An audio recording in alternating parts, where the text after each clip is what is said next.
महेंद्र गिरी जी महाराज, आपको श्री काशी महंत का पद हरिद्वार में प्रेम गिरी महाराज जी द्वारा दिया गया है। आने वाले इस चुनाव में महाराज जी का क्या दिशा निर्देश आप लोगों को मिला है? महाराज जी का हमें जो आदेश मिला है, सनातन धर्म की रक्षा के लिए हम लोग निडर होकर अपने अपने क्षेत्रों में काम कर रहे हैं। और सनातन धर्म, मठ, मंदिर ये सब तभी बचेगा जब हमारा देश का राजा भी सनातन धर्म की रक्षा करने वाला होगा। बाबा जी, आप बाल्यावस्था से ही भाजपा के बूथ कार्यकर्ता रहे हैं और कई पदों पे महानगर के आप आसीन थे। उस समय और इस समय क्या अंतर देखने को मिलता है? 80 के बाद, भाजपा स्थाना के बाद और उसके पहले जनसंघ का कार्य भी मेरा पूरा परिवार करता रहा। मैं भी 14 साल के बाद 13 साल की उम्र से ही मतदान केंद्र बूथ का काम करना मेरा धर्म था। वही लड़ाई में लड़ता रहा और अपने जीवन के इस समय तक उसी कार्य को मैं कर रहा हूँ। मैं 200 बूथों का काम और 21 मतदान केंद्र अकेले करता था। हमारी टीम थी जिसमें अब 2 ही 3 लोग बचे हैं, राजेश मास्टर जी। बाकी लोग भगवान को प्यारे हो चुके हैं। और आज की डेट में भी हम इतने महत्वपूर्ण पद पर रहने के बावजूद गुरु आदेश के कारण आज भी बूथ और मतदान केंद्र ही मेरा कार्य क्षेत्र रहा है और अब भी मेरा क्षेत्र है। गिरी जी, जिस तरह से कल नरेंद्र मोदी जी का रोड शो हुआ उसमें आप स्वयं मौजूद थे। विश्वनाथ मंदिर के गेट नंबर 4 पे जो साधु संतों का मंच बना था उसमें आप अंतिम समय तक मौजूद थे। क्या जनता का रुझान देखने को मिला है? ये जन सैलाब था। मोदी कोई मनुष्य नहीं है, मोदी जी साक्षात रुद्रावतार हैं। ये मैं सन 14 के चुनाव में ही वक्तव्यों में कहा था। उस समय मैं भाजपा का कार्य देख रहा था। उस समय ही मैंने कहा था कि मोदी जी कोई मनुष्य नहीं है, मनुष्य के रूप में साक्षात रुद्रावतार है और सनातन धर्म को बचाने के लिए मोदी जी को भगवान ने भेजा है। और जिस तन्मयता से मोदी जी सनातन धर्म की रक्षा कर रहे हैं वो हम संतों के लिए बहुत ही गर्व की बात है। भारत में विश्व गुरु भारत पहले भी था, आज भी है। सनातन धर्म गुरुकुल जो शिक्षाएं देता रहा, वही शिक्षा आज अगर भारत के समस्त नर नारी धारण करें तो न किसी प्रकार की बीमारी होगी, न किसी प्रकार का क्लेश होगा। मोदी जी साक्षात रुद्रावतार हैं। कल भी हम यही कह रहे थे, आज भी यही कह रहे हैं। बाबा जी, आप भाजपा में इतने अच्छे पदों पे भी थे और उसके बाद क्या ऐसी परिस्थिति आई कि आप राजनीतिक जीवन छोड़ के आप संन्यास धर्म अपना लिए? भाजपा को कभी नहीं छोड़ा।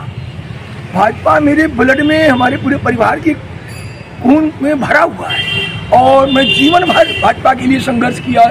सन 1991 में छोटी घटना आपको बताऊँ, ललकार दिवस के दिन हमारे घर पर आतताइयों द्वारा, कांग्रेस के द्वारा भीषण आक्रमण किया गया, बम गोलियों द्वारा। उसमें स्वर्गीय राम सुमेर जी महानगर अध्यक्ष थे, उनके भाई कल्लू जी पर भी आक्रमण किया गया। छुरा, चक्कू, बम सारे चीज देखे गए। हम लोग डरने वाले नहीं हैं, न कभी डरे, न कोई सरकारी पद पर गए। मेरा काम ही संगठन सेवा था जो मैं आज भी कर रहा हूँ।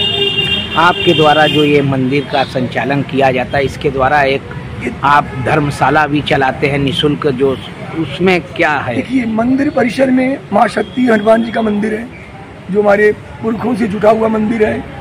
कई हजार वर्ष पुरानी माँ का स्थापना यहाँ पर हुआ। कब हुआ किसी को जानकारी भी नहीं है। तो मंदिर पर निःशुल्क शादी विवाह किसी भी मांगलिक कार्यक्रम के लिए मंदिर निःशुल्क दिया जाता है। और महामंडल नगर में अपने ट्रस्ट का एक धर्मशाला भी बना रहा हूँ जिसमें बहुत ही सहयोग हमारे लोकप्रिय पूर्व मंत्री नीलकंठ जी का है, जो हमारे विधायक भी हैं। उन्होंने पानी भी लगवाया और हर तरह की मदद देने का वो आश्वासन करते हैं। वो भी वाराणसी में भाजपा के लिए जितना मेहनत कर रहे हैं, मैं उनको कोटि कोटि प्रणाम करता हूँ, आशीर्वाद देता हूँ कि वो शीघ्र ही पुनः मंत्री बन करके वाराणसी के मठ मंदिरों का उद्धार करें जो आतताइयों द्वारा कब्जे हो रहे हैं। जूना अखाड़े के कई मंदिरों पर आक्रमण हुए, तो उससे अखाड़ा तो सक्षम है अपना सब कुछ करने में, मगर माननीय नीलकंठ जी माननीय रविंद्र जायसवाल जी, इन लोगों का भी बहुत सहयोग है।